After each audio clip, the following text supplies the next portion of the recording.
रोज तेच तेच रुटीन असेल ना तर बोर होऊन जातं. म्हणून माझा नेहमीच असा प्रयत्न चालू असतो ना, रोज काहीतरी वेगळं करायचं, काहीतरी प्रोडक्टिव्ह करायचं आणि छान-छान असं काहीतरी शिकायचं.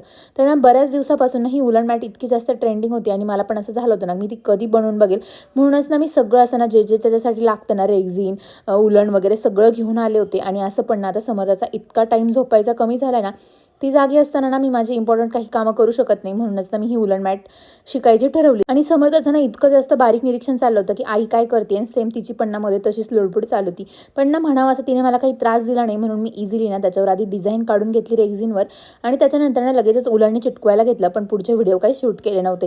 तर सगळ्यात पहिलं ना मी हे चौरंगावरचं ना आसन बनवलं होतं. तर माझ्याकडे छोटा चौरंग होता, त्याच्याच मापचं बनवलं आणि खरंच हे बनवायला पण इझी आहे आणि बनवताना ना खूप जास्त मजा येते. आणि त्याच्यानंतर ना सेकंड मी हे समईचं आसन बनवलं होतं. ते तर इतकं सुंदर झालं होतं ना. आणि मी आणखी खूप छान छान डिझाईन पण बनवते, त्याचे पण व्हिडिओ लवकरच तुमच्यासोबत शेअर करेल.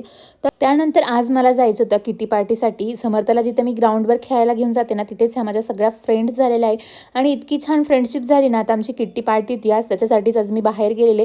तर तिथे मस्त असा ना रसावडा वगैरे खाल्ला आणि त्याच्यानंतर ना मस्त फोटोज अँड व्हिडिओज काढले. असा होता माझा दिवस. Thanks for watching and bye. Follow me.